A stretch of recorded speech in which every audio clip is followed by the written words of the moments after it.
What was your feeling when you first found out that you had a quote-unquote death sentence? What do you feel, man, 24? This is a time for you to go to party, to travel. You're young, successful. At first, I felt a little angry because I'm like, this is so unfair. Like, I'm the only person I know that doesn't drink, don't do any drugs, I never smoked a cigarette. Like, I take really good care of myself. Everyone around me is dying. The guy in the bed next to me just had his leg amputated, he had bone cancer. The guy in the room next to me just had his lung removed, he had lung cancer. So everyone around me is dying, and I'm gonna be perfectly fine. It was like the worst survivor's guilt you can think of. So if you're not gonna re-examine your life at that point, there's something wrong with you. You're gonna be dead in 6 months. Not by one doctor, not by 2 doctors, but by 3 doctors, the last of which was one of the top oncologists at Sloan Kettering in New York, which arguably at the time was the best cancer hospital in the world because MD Anderson wasn't as big back then. There's 2 of them.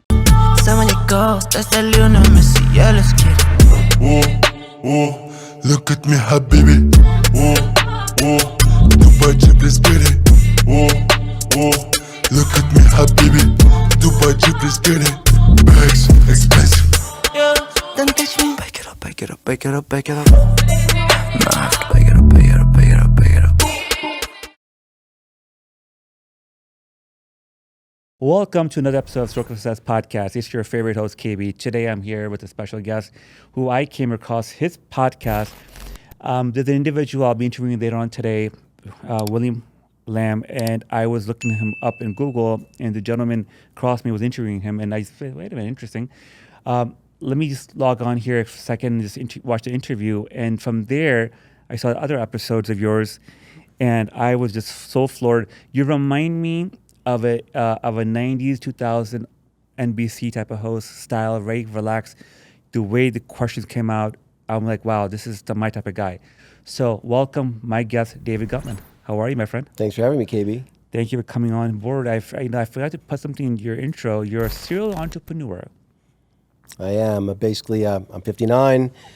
Basically been an entrepreneur for about 35 years. Wow. And when I reached out to you, thank you for responding back. We had a phone call, and you share something in that phone call, your story. And that stuck with me. I went back home to my wife. My wife's a physician, a doctor. So I went back to her. I told her a story. And she was just sitting there for a second without any words. Like, wow, how'd they do that? So we'll get to it in a second. My man, brother, where are you from? So I grew up in Long Island, New York. My accent's been somewhat neutralized. I think you're from Brooklyn, if I remember originally. So basically lived in New York till I went off to college. I did move back briefly for about a couple of years, a little bit later, but pretty much spent the first 50 plus years of my life up until I went to college in New York, Long Island, and then lived in Chicago for 25 plus years. Chicago, in my opinion, I don't know what's your thought about Chicago. It's like it's a cleaner version of New York City. Well, yeah, the whole thing burnt to the ground in 1871, so they got a do-over.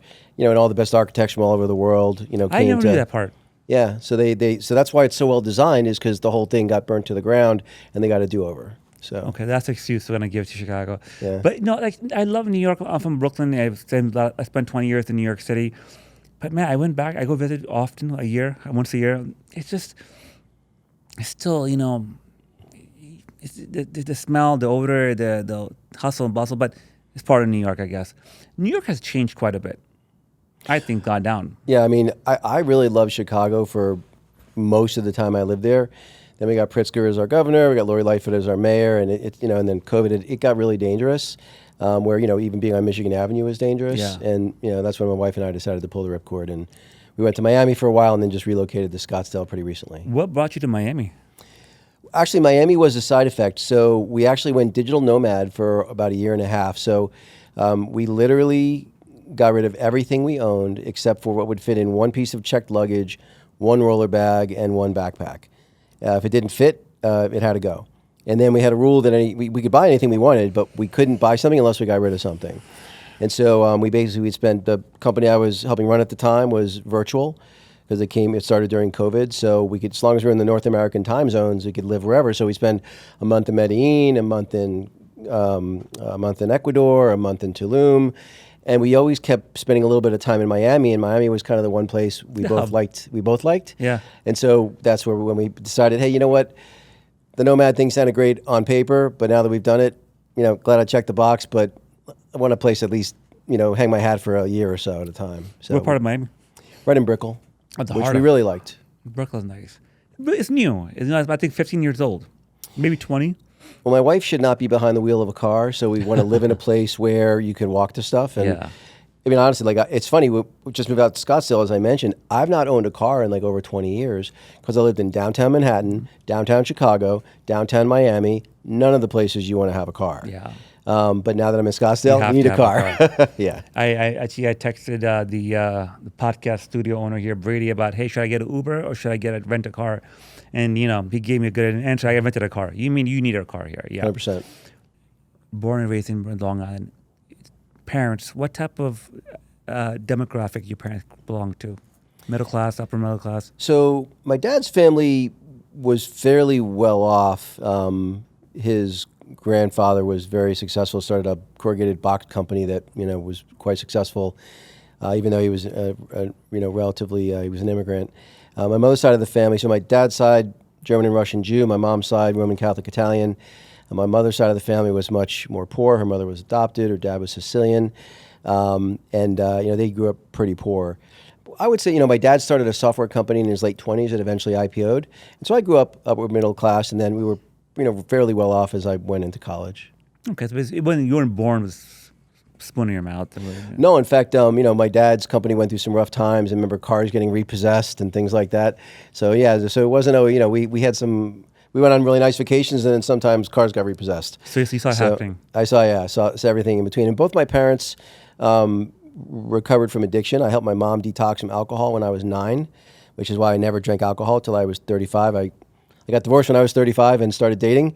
So it's like if I didn't order a drink, they assumed I was an alcoholic. So ironically, started to order a drink just to prove I wasn't an alcoholic. And my dad was had food issues. So when I was 10, my dad was over 300 pounds. He's my height. And he lost all the weight in like 9 months. And my dad has basically weighed and measured everything he's eaten since the time I was 10. He hasn't had a single refined carbohydrate, a single drop of alcohol in 49 years. So I saw, but it was actually a really useful lesson for me because both my parents had addiction, and I saw both of them basically be able to exercise some control over that. And, I think people tend to look at bad things that happen to them through a victim lens. I think seeing my parents go through that recovery, I don't view anything through a victim lens. Like people would be like, "Oh my God, you're a child of of an alcoholic, or you're a survivor of an alcoholic." I don't see anything that way. That's just things that happened to me that I learned from. Yeah, I get to spend some time with some good friends that happen to get into AA, NA, the 12 Steps program, and I saw that very closely. And you're right. I mean, just because your parents are addicts doesn't mean you have to be one. But it is, they do label it as a disease. I think that I don't love the disease label, although I totally understand it. Yeah, me and neither. again, both my parents, suffered from it. You would argue, but it was funny. One of the kind of unintended consequences of all of that was I was so traumatized at the time for helping my mom detox. I thought she was going to die. Wow. I mean, she was, my dad was working all the time. He wasn't around. My older brother kind of wasn't around. So I was, The only one there. 9 years old. There was only one there. And I just thought she was really sick. And so once I understood what actually happened, and you start getting peer pressure when you're 12 or 13 to start drinking and experimenting with drugs. There was no amount of peer pressure. It was not possible. Infinite amount of peer pressure would not have gotten me to drink because I was so freaked out. Maybe it's genetic, and maybe I'll be an alcoholic too. And so the nice thing about that was because I didn't cave to that peer pressure and I kind of marched to the beat of my own drummer, well, the next time peer pressure came a-calling, it wasn't that hard because I'd already gone through it once. I mean, I was the only sober kid I knew, both in college and in business school. And that was sort of I was never ostracized for it. It was, in fact, if anything, I think people appreciated it. Respected. You drink now? Socially, I actually, what I'm trying this year is I decided I was going to use drinking as a currency. So I basically am only drinking 6 days for the whole year. Interesting. Yeah, so basically, and I would tell people, my friends, whatever, so if I spend one of my days, they know, like I had a friend that went through a difficult situation professionally, and he brought over a bottle of champagne, and we were kind of going through his situation and chatting about it, and he knew I was spending one of my 6 days, so he saw it as, he's doing something special given my situation. So for 2025, I'm trying the 6 days as currency and we'll see how it goes. How's that going for you? I've already spent 4 days. You shared a story of how you were diagnosed Misdiagnosed. How old were you? How old were you when that happened? So I was 24. I was on a consulting project, so I wasn't in my hometown. And the part about the whole experience that was, I don't know, I find it almost humorous in hindsight, not so much in the moment. But I mean, I worked out 6 days a week.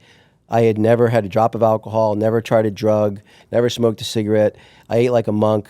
When I had my blood work done the year before, my primary care physician's like, I've literally never seen blood work this clean. You have the blood of a newborn. And so of all the people to be told, you're going to be dead in 6 months, not by one doctor, not by 2 doctors, but by 3 doctors, the last of which was one of the top oncologists at Sloan Kettering in New York, which arguably at the time was the best cancer hospital in the world because MD Anderson wasn't as big back then. There's 2 of them. Yeah, Anderson's one in Houston, I think, or Texas, right? Yeah, but back then it wasn't. It wasn't. Okay. It wasn't. So like if you were like president of a country and you had cancer, like that's where you went. So, you know, when the top oncologist at Sloan Kettering says you're going to be dead in 6 months, you believe them. So for about a month, I genuinely thought I'd be dead in 6 months. And, you know, the most common question I would get after that experience was, did you sue the doctors? And I was like, it never even, again, about the victim lens, it never even occurred to me because I was pretty damn happy I wasn't going to be dead in 6 months. I just got accepted into Wharton Business School and the doctors had told me I'd be dead before I'd enroll in the fall. And so for me, I just felt grateful. So. What a story. Let's go back a second. So Wharton Business School. How are you as a student in a house where the mother had a dependency issue? Dad obviously is a very busy businessman, a working man. You know, how were you able to get those grades and stay consistent and disciplined? So there's a lot to unpack there. So I just have one older brother. In fact, he's the reason I moved out to Arizona, trying to help him with some health issues. And my brother has 165 IQ. He's like insanely smart. Genius. But he's always, you know, he's on the spectrum. He's a little ADD. And so he was always in trouble. You know, he was always cutting school, grounded till he's 100, you know. And so my reaction to that, to seeing that was, and my parents had this love-hate relationship. So they were either, you know, passionately in love or wanting to murder each other. And so for me, I felt like our entire household was this house of cards that I didn't want to be the straw that broke the camel's back. So I was like the poster child for like, did what I was supposed to do. You know, I was a pretty good athlete because I had an older brother that was a good athlete. And so playing with someone almost 4 years older, when I played with kids my age, I'd be pretty good because I was used to playing with someone older. But the thing that was hard for me was I wasn't actually a great student so when I was in seventh grade, I was, I took the standardized test you're supposed to take in 6th grade, and I scored like a 0. They thought I had skipped a space on the Scantron form because I'd scored so low, but even though I was getting reasonably good grades. Well, turned out I was severely dyslexic. I just didn't realize it didn't take everyone 15 minutes to read one page. So like for me, if you said, okay, Dave, we can either pull all of your teeth out without anesthesia or you have to read a book, I'd have chosen pull all my teeth out without anesthesia. That's how much I hated reading, which is hilarious because now I read like, you know, 4 or 5 books a month. But so for me, but I got help. So I went from I was tested at a 3rd grade reading level in 7th grade. My mom got me some help for my dyslexia. And I went from a 3rd grade reading level to a 9th grade reading level in 3 months. And then from there, I had a really good English professor in 7th grade, English teacher in 7th grade, that persuaded me to take the entrance exam for the first honors course. Because the way it kind of works in high school, not sure if it was the same where you grew up, but if you don't get into the first honors course, that's kind of it from there. And so he convinced me to do the algebra one. I got into algebra, and then I was in all honors classes and AP classes throughout.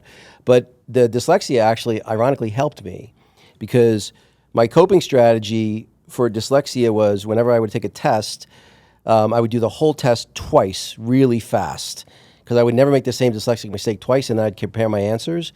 And so I got good at taking standardized tests. And I was also a pretty good athlete, which helped me get into college. I talked to John Matson, who you met here before you, about being an athlete in earlier years. Unfortunately, I wasn't able to become one because we lived in Brooklyn, New York, 80s. For the single mom was very scared of me going outside. So she's like, stay home and, you know, do what you have to do at home. My regret, I would say, how much do you think you contribute to being an athlete at that young age to now, to the success you have now? So I played 4 sports in high school, and I wrestled Division I in college. Wow. Wrestling, forget all the other sports. There's no sport at the high school level, like wrestling, I would say that a significant percentage of my professional success, and I would say success in life, has come from my experience with wrestling. Because wrestling's a lot like life. The thing that's different about wrestling, I don't know if you've known any wrestlers, but the thing that's different about wrestling is if in high school, if you were to give me a kid, say in 7th grade, that's never played any sport, it wouldn't even matter. And I don't care if they're tall, short, skinny, fat, smart, dumb, slow, fast, doesn't matter. If that kid does every single thing I tell him, by the time he's a senior, he'll win 75% of his matches. I don't know any other sport like that. It's not going to happen in basketball or baseball or football. You're not just going to become coordinated. In wrestling, like in life, if you are better prepared, you won't always win, but you'll win most of the time. Chances are better. The odds are with you. Yeah, and so I feel like, when life's been difficult, I think back to, I wrestled 134 in college. My walking around weight was 155. So I'm cutting 21, 22 pounds a week from November to March since the time I was 13. So having to cut weight while you're working out, it just gives you a level of discipline and an ability to sort of manage suffering without feeling like a victim that I think is just useful in life in general. Yeah. You have any kids? I have a 25-year-old daughter. Did you, when you and your wife were raising her, would you get very into having her be an athlete or push her toward that? So I'm remarried now, so I got divorced when my daughter was 1. Okay. By design, meaning not by design, but after my daughter was born, it was fairly evident that it wasn't working. Yeah. And so I did a bunch of research. I'm like, well, they're like, look, either if you're going to get divorced, do it before they're 2 or wait till they go to college. That's a great point. And I wasn't waiting until she went to college. Yeah. So so my daughter doesn't know us together. So it was interesting. I think, don't get me wrong, you definitely miss some things when you parent separately, but there are some benefits that are not obvious. Like when you're raising a kid in a couple, you kind of have to some extent get on the same page. You're married with kids yourself, yes, right? So you kind of have to get on the same page. Mom can't say X and then dad says the opposite, right? So so when you parent separately, and my ex-wife and I couldn't have more different parenting styles, the kid gets to see how you handle things, how the mom handles things, and then gets to pick which of those they want to emulate and which ones they want to avoid. And so you don't have to get on the same page necessarily. And I found that there's some sort of unintended benefits that came from that. That's insane. But it's funny. I don't know if you have both boys and girls. I just have a daughter. Yeah, daughters. And in hindsight, I'm very grateful that I had a daughter instead of a son. If I had a son, I don't care how hard you try not to, and even if you rein yourself in, it's hard not to live a little vicariously through a child of the same gender. Of course. Like if I had a son and he didn't want to wrestle or be an athlete, I'd have had a problem with it. Sure. I might have reined it in and not said anything, but Sure. I would have felt it. Yeah. And I think that always kind of leaks through to your kids. Of course. With my daughter, I didn't really care. And my daughter was actually a pretty fair athlete, but she doesn't have that competitive streak in her. For her, she would compete hard for a coach that she respected. And she wouldn't want to let her coach down or her teammates down, so she'd play really hard. In fact, I remember when she was, I think 7 and 8, I coached her soccer team for a couple years. One of my favorite experiences of my entire life was coaching her team. And anyway, I remember one day she asked me, she calls me Podge. She's like, Podge, she's like, where do I stack up in skill set, compared to the other girls in the team? Now, I already knew she knew the answer. She just wanted to know if I was going to lie to her. Right? So I said, well, on skills, you're a little bit below average because you don't really practice much. I said, but you're also faster and you hustle more, so you're on the above it. So in total, you're about average. And I said, if you'd like to work on your skills, because I played soccer in high school, I said, I could help you. And she's like, no, I'm good. But so I really enjoyed watching her play sports without kind of living vicariously through it. I just wanted her to enjoy it. So I felt, I enjoyed that aspect of it. And I think that both team and individual sports teach you different things. And so I was glad that she played those sports because I think you can learn some life lessons that are used. I agree with you. Especially mindset. Look, life's going to give you some challenges. I share my share with you. You share your with me. In life in general, like, you have a marriage that may not work out. It's grit. The tenacity, the where things, like for example, life with me got tough a lot of times where I gave in. I think if I was a sportsman, I would be able to overcome them more. So that's my take on that. I have 2 daughters, 7 and 8, and they're not as athletic as I want them to be. And my wife and I both trying to push them. And I do. I think anyone watching this, if you have young kids, put them in there. And I'm learning, David, I don't know if you agree with this, put the kids into sports that they're not wanted to do. Because in life, you have to do some stuff you don't want to do it. What? You know, I can't necessarily say that I disagree necessarily. My daughter did have a genuine curiosity, and so she played a lot of different sports. I remember one of the most painful things I ever saw was his basketball game where I think the score was 4-6. I was like, no one can reach the basket. So she did play a lot of sports. And then, for me, what I did was when I saw even the tiniest glimpse of passion from her about something, I would really encourage it more than anything else. With that being said, wrestling, which had the biggest impact on my life, honestly, probably more than anything else I can think of, I didn't want to wrestle. I wanted to play basketball. My dad's like, you're 3 feet tall. You're going to go out for the wrestling team. You don't have a choice. And, it's the only time my dad my dad in this case, ever said I had to do something because I was a well-behaved kid. So I was never really in trouble or anything. And so it kind of took me by surprise that my dad was basically insisting I go out for the wrestling team. And I'm super grateful that he did. So in that case, your methodology would probably have worked out better than mine. Yeah. I was born to a single mom, only son, and I was both. So that's my take. Let's go back to that time. So you were 21, 22 when you found out. 24. 24. So you're working. Yeah. So the part that was interesting was, I graduated from Brown and Great school. Yeah, and I'd been a very mediocre college wrestler, but I still wrestled Division I. I was the only person at my level in my company that was awarded equity. So on paper, my company just IPO'd. I basically was worth $300,000 on paper, and I was 24. I didn't even really know how equity even worked. And that was back when $300,000 was a lot of money. A lot of money. And I just got accepted into Wharton. So by anyone's estimation, I'd been super successful up to that point for a 24-year-old. And then I'm found out I'm going to be dead in 6 months. And, so the experience for me was, it forced me, I don't think I was a bad guy up to that point. In fact, I think I was a good guy, but I was very internally focused. It's like I had very, specific career ambitions and goals I wanted to reach by specific ages and things like that. It wasn't that I was never a cutthroat kind of person. I was never stepping over people to do stuff, but I wasn't externally focused. And that experience, because one of the things that happened was when they went to take the biopsy, they're like, look, we're going to figure out whether it's Hodgkin's or non-Hodgkin's. It won't matter. They were nicer about it, but it won't matter. You're going to be dead anyway. We'll try some experimental stuff. It won't work.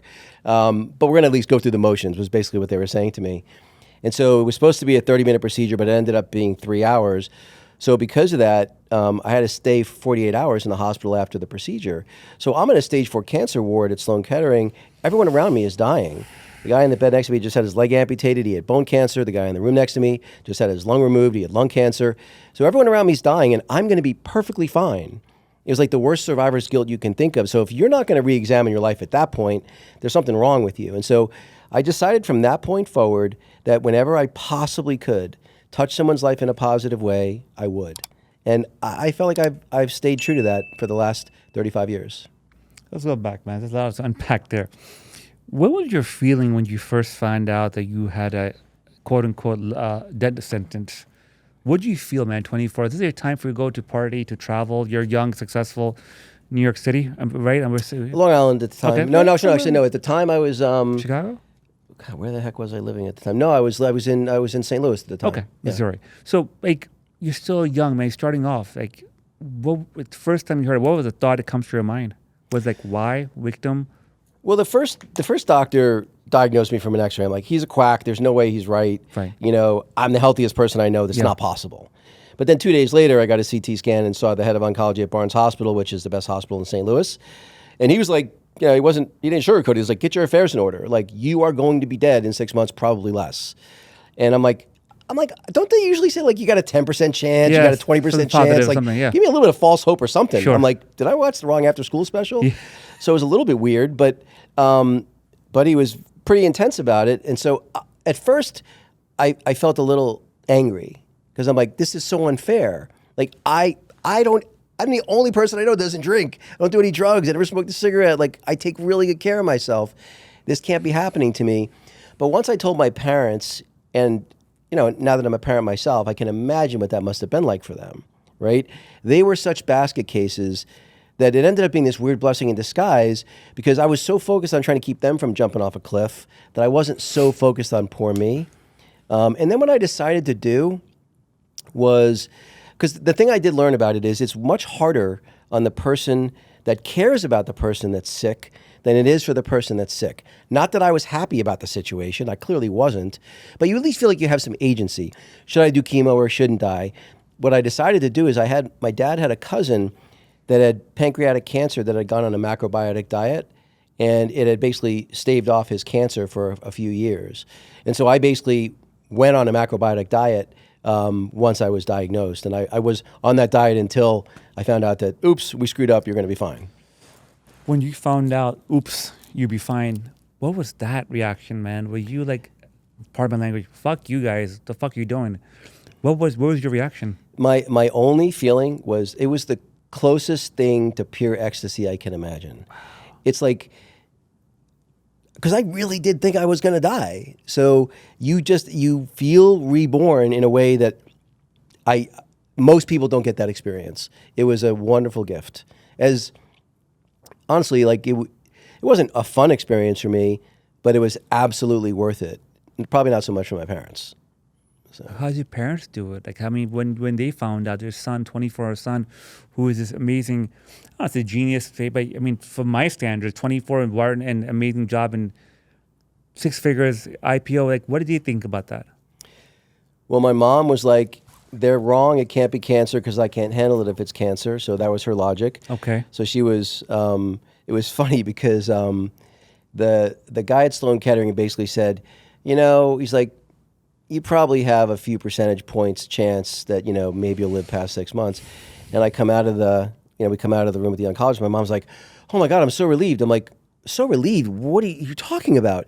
He's like, well, he said there's only a few percentage points that you're going to die. I'm like, no, Mom, that's not what he said. So we go back in and she asked the doctor, isn't that what you said? He's like, no, that's not what I said. So she was hearing what she wanted to hear. I don't know what she actually really felt inside, if she really believed that, but that's at least what she was saying. In my dad's case, my dad's a doer, so he was researching doctors and hospitals and experimental procedures or whatever. So he was trying to logic and think his way out of it and not, and my dad's also a pretty stoic person. I mean, I think I've seen my dad cry once in my entire life. Wow. So, and it wasn't from this. Because again, I think he just convinced himself until it was the end, he was going to pretend like it wasn't. But I could tell that they were not in good shape. It moved them. Yeah. During the time that you didn't know that you're okay, did you start to party extra hard? Did you? I didn't party At all. Never did. I never had a drop of alcohol. Not even like champagne at midnight on New Year's. Did you see different women? Have relationships with random girls? I'm 24, dude. Like. So I wasn't dating anyone seriously at the time. So I'm trying to remember. So it's funny. What happened was I met someone. So after it turned out I didn't die, I took a week vacation just to kind of celebrate my non-dying. And I met a girl on the plane ride back. As I said, I was very internally focused. So I meet this girl on the plane ride back, and we start chatting. And she does volunteer work at this homeless shelter in St. Louis. I never did anything like that. So I started volunteering at this homeless shelter and helping this one particular family. And so we dated for a little while, and shortly after that, I met my then first wife.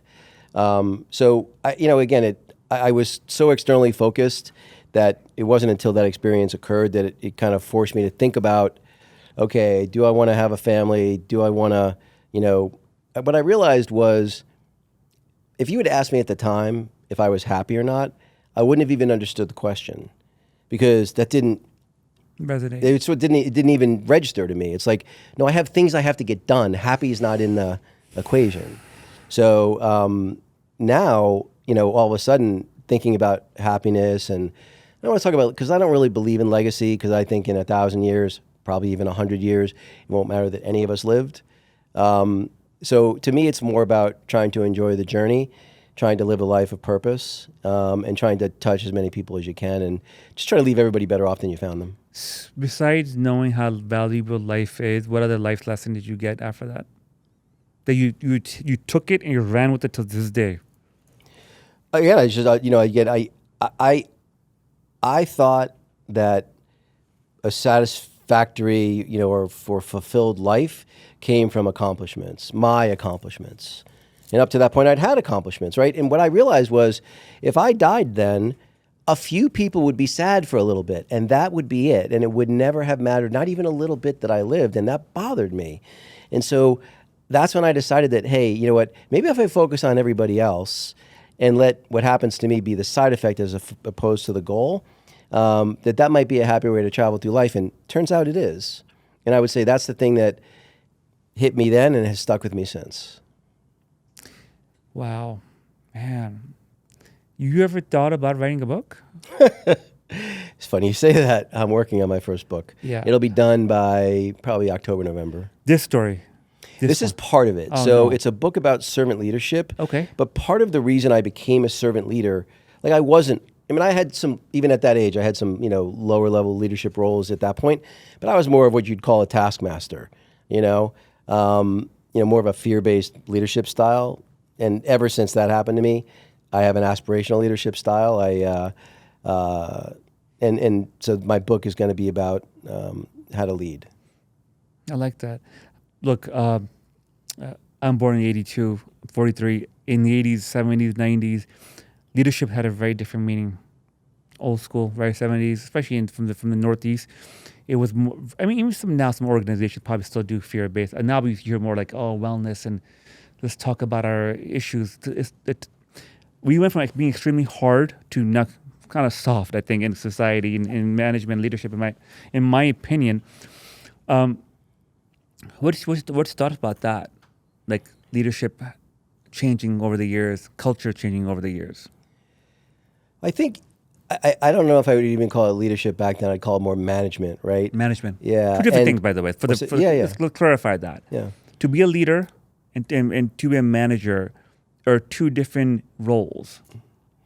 Yeah, and I think that, and I learned this early in my career. I had a mentor that technically she worked for me, but honestly, she was my mentor. So, I learned more from her. My management style and leadership style came from her. And I remember one time I had said something snarky in a meeting, and she said something to me. She just had a way about her. And she said, never ask a question. You should never ask a question to which the only answer someone can give you is, I'm an idiot.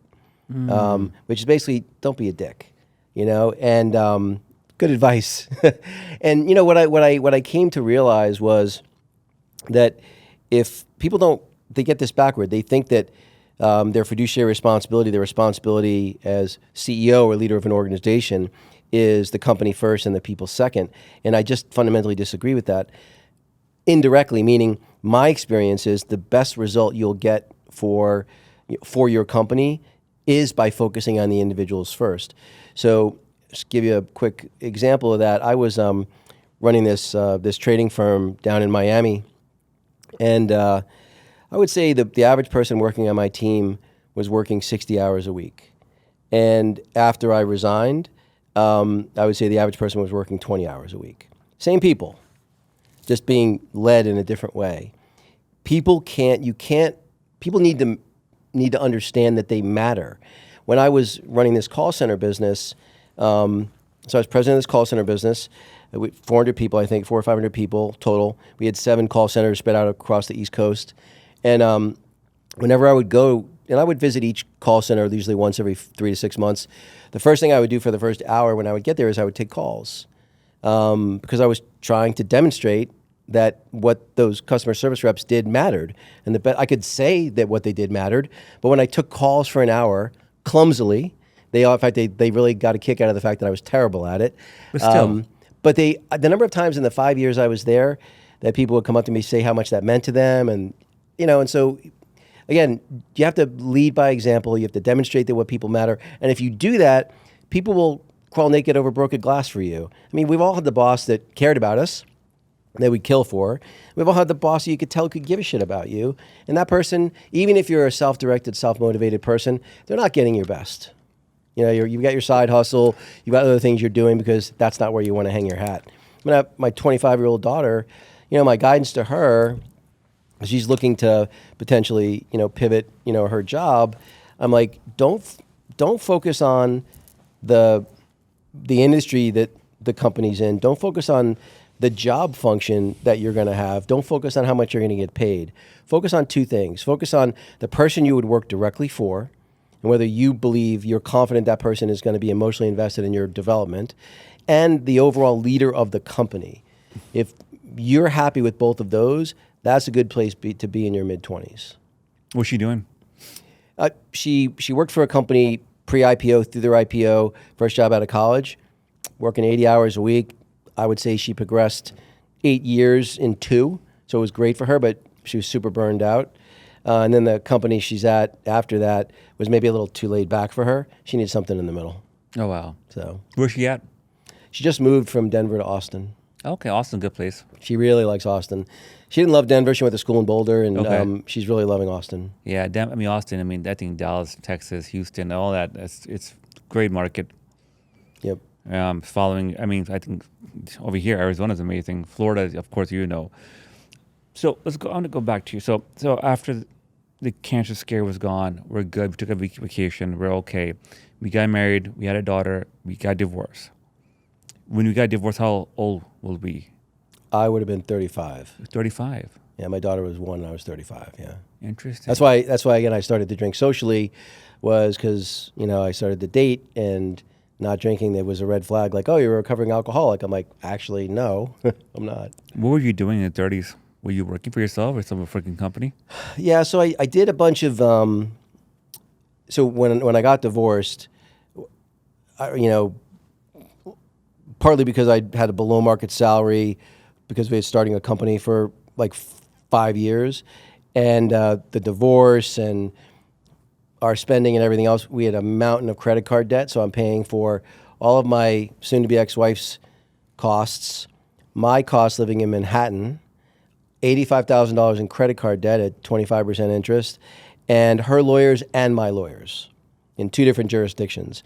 So to say it was an expensive time is an understatement. So I was doing independent consulting and getting paid really quite well for it. You know, I'll probably make like $400,000 or $500,000 a year. Got everything paid off, got myself back on my feet, and then I basically was doing that until my ex-wife moved to Chicago without me agreeing to it. So basically, we weren't divorced yet. That's why we had to change venue and get a whole nother set of lawyers. Basically, I went to go see a bunch of lawyers, and they're like, you know, hey, how can you just take my kid to another state? And they're like, tough shit. Like, you can try, you're never going to get her extradited back to, you know, your jurisdiction. You're going to spend $50,000. You're going to lose anyway, and she'll just be more pissed. And so our advice is just take it on the chin. So I had a long distance relationship with my daughter for about 2 years. And I was making a really good money. I'd just been offered an incredible position to basically become president of one of the companies I had been consulting for. Ton of equity, more money than I'd made in my career. And a big chunk of equity too, so I had a lot of upside, which I was about to accept. And my daughter, I would see my daughter every 3 weeks, and every third trip I'd fly her back to New York so she could spend time with my family. And we were walking in Central Park, I still remember this, and she asked me why I lived in New York and not in Chicago, where her and her mom lived, and did I not love her? And obviously, the next day I told every person I knew I'm moving to Chicago. If they knew any job opportunities there, the company I was working for in New York, the guy who was our interim CFO, his brother was a partner in a venture capital firm in Chicago that had just made an investment in a startup company. And so I moved to Chicago and took that job. So, and then For your daughter. What's that? Ultimately for your daughter. Oh, 100% for my daughter. And then, you know, a year after I moved, my ex-wife threatened to move back to St. Louis, which is where she was from. Honestly, the number of times I've been in and out of courtrooms, which is why I said I swore I would never get married again. And of course, You do get married. I got remarried again. So, but I got it. As unlucky as I was the first time, I got pretty lucky the second time. Wow. When did you make most of your wealth? Was it Chicago in that 30s, your 40s? 2 exits, so an 8-figure exit. The company that I moved to Chicago for, we had an 8-figure exit there.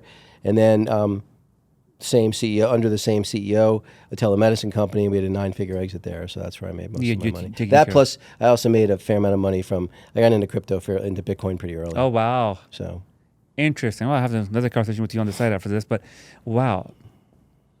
But man, look at that, man. You, for a person with, your pedigree, could have said, hey, I'm sorry, my love, this is where I live. This is my life here. I'm gonna, because New York City, New York City in people's minds, like that's the place you're gonna make your empire, your fortune. People would not leave New York for anything. And here you are, David. You didn't think about that. So I don't believe in altruism or selflessness. I don't think that those terms really even make logical sense. People are like, oh, wow, what a selfless thing you did. It's not true. No. My decision to move to Chicago was a selfish act because my self-image as a father was inconsistent with having a long-distance relationship with my daughter, and my daughter simply brought that to my attention. And once she brought it to my attention, I didn't really have a choice.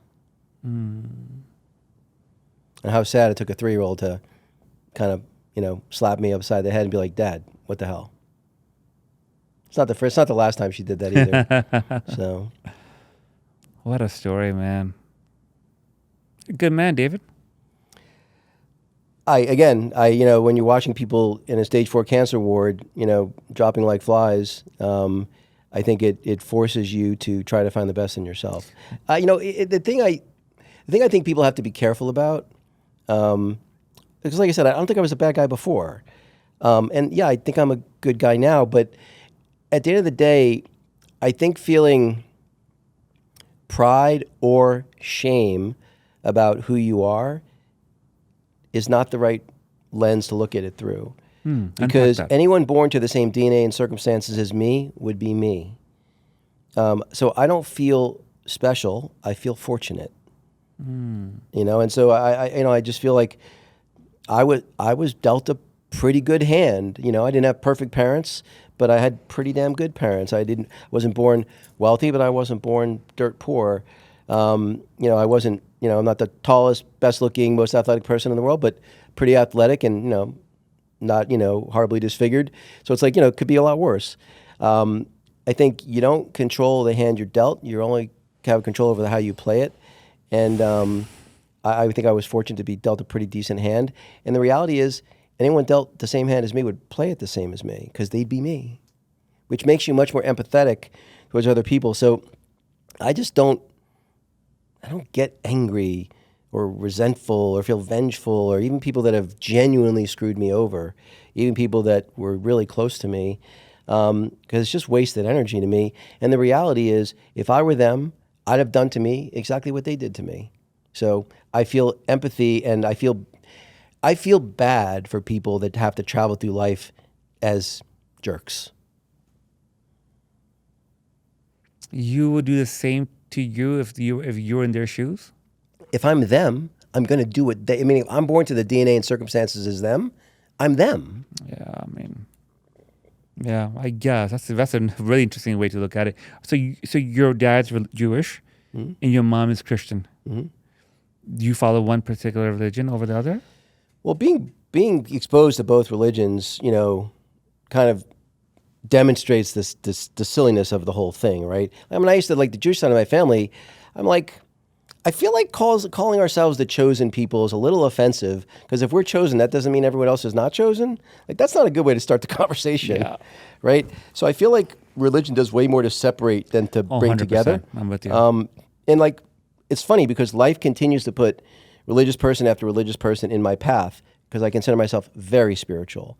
Again, I live by the golden rule. To me, people are like, well, how can you possibly have a moral compass without having religion? I'm like, it's really not that difficult. It's like, I don't like when people lie, cheat, and steal with me. So I don't lie, cheat, and steal. Like, it's not that It's a religion. It's not about complicated. Islam or Judaism or Christianity or Hinduism. None of that. It's just by human nature, you're saying. Well, The values, right? I think that if you're born with with your brain's not wired bad, you know. Do you believe some people are born with bad wiring? I do. Some are. Well, I mean, think about it. You can be born with, just like you could be born with a genetic defect. You're born without a left arm, right? Yeah. You could be born with brain problems, right? Okay, fine. A little crazy, I guess. A little extra violent. Okay, I'm with you. Okay. And so how fortunate for me that wasn't the case. And my mom would say that she thinks if I were born in a crack house in the Bronx that had turned out exactly the same. I think that's ridiculous. I think I was pretty self-directed, but I would argue that was the DNA I was born to that made me more resilient. If I were born to different DNA in different circumstances, I'd be different. Your parents good people in your opinion? I know mom and dad, and we don't talk to. I'm learning that my mom passed, but I talk about my mom with my wife now. Like the things that I think she did better. Most people have problem doing that about their mom and dad. You think your mom and dad were good people and are still good people? Yeah, I do. I think that I read this book 25 years ago. I'm rereading it now, called Conversations with God. It's one of the best books I've ever read. And there's this sentence that I read 25 years ago, and I still remember it like it was yesterday, which is, one of the saddest things about human existence is instead of accepting people for what they give us, we make them wrong for what they don't give us. Okay. And I think that's particularly true with people's parents. That what do they say? First you idolize your parents, then you demonize them, then you humanize them. I think humanize is the right place. My daughter, she holds me to an impossible standard. She would even tell you that herself. But there's utility in that, right? So it's like I could be like, well, gee, it's unfair that my daughter's so hard on me, right? Whatever it might be. But I just don't choose to look at it that way. I think it's funny. And I also know that when I want an honest opinion about something, if I ask my daughter, I will absolutely get it. Give it to you. With both barrels. I love that. Oh man, Dave, what a story you've lived. Oh, I had no idea. I saw your interview with William and the other interview you did. I'm like, okay, cool guy. Remind me of like a New Yorker, and I'm like, yeah, we'll connect. But when you told me this part of it, man, that's a movie its own. I think everyone's got their story, and I think that the opportunity that people miss is, and it's great that you're doing your podcast and sharing your story and the journey that you've been on, is that people don't take their hardship and use it for something useful. They don't. Most people, and especially in our society now, victimhood is almost rewarded. Yes, it is. And in some cases even idolized. Yes, it is. And it's so insidious, and it's so destructive. And I think that we need to beat that out of the society because it's not good. And if instead you look at everything, think about it, right? I know for myself, I can trace 0 of my good qualities back to good things that happen in my life. I can trace every good quality I have back to hardship. And when I went to Brown, it was the first time I was around a lot of people that were like insanely wealthy. Families worth $50, $100, $200, $500 million. I'd never been around that. One or two, but it wasn't common. And 80% of the kids that came from families like that were fundamentally damaged because they had too easy of a life. There were 20% that were parented well, even though they were very wealthy. They're working in the family business since they could walk, They were told that it's our money, not your money. You've got to earn your own way. And they almost had a chip on their shoulder that they wanted to take whatever their parents did and do even better. Those kids, I found, were pretty well-rounded. Wow. And I think much happier. The other kids, it's like as I said, my dad started a software company in his late 20s. The job I've had a bunch of shitty jobs. I scooped ice cream, delivered pizza for Domino's. I've had every crap, wash dishes, bus tables, paper routes, you name it. The worst job I ever had was working for my dad. He's CEO of the company, and I'm the boss's kid. So anything I do even if I did something good. Yeah. You're the boss's kid. Yeah. And I hated that. And You can never get away with it. And I remember my dad wanting me to work for him, and I'm like, yeah, Dad, I'm not interested. doing it. Yeah, I had to do it on my own, or it wouldn't have been valuable. And I'm glad I was wired that way, because I met a lot of kids in college who weren't, and they were happy to take all the handouts from their family, and those kids were broken. Yeah. I mean, I think that's the problem we have today's day and age. People are too soft. Kids are entitled, and victim mentality, and you're right, is celebrated. What a story, man, David. My friend, so David, right now, for the future for David, what do we plan to do? So I have my first course coming out here in a couple of weeks. So I went to Wharton, but I'm actually it's actually called the Anti-MBA, What the Wharton Business School Never Taught Me. So I basically created it's like a 3.5-hour course, teach people how to evaluate an idea, start, scale, and sell a business.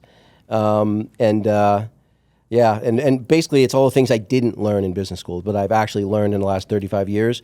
Because, I've only had one company that completely failed. And, I've had other ones that have been middling, and then I've had 2 good exits.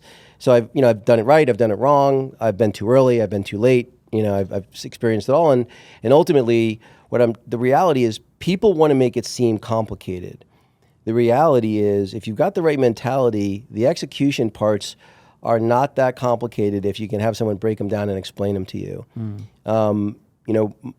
I think that real brilliance is being able to take something very complicated and explain it to a 5-year-old. So part of what I'm doing in my course to demonstrate that, because I thought it would be cool to have a business that would be a through line through the course. So then what I decided to do to make it even more compelling was, I had the 18-year-old daughter of a close friend of mine that was basically summer interning for me, doing some social media work. And I said to her, Anna, you're going to think I'm crazy, but hear me out. I want to make you CEO of a business. I'm going to fund it, and you're going to run it. And we're going to use the course, and I'm going to mentor you through the course, and we're going to get the business up and running in 30 days and profitable within 90. So the business is launching in about 2 weeks, about a week after, about 5 to 8 days after the course launches, the business will launch, and it'll be profitable by the end of September. What? Yep.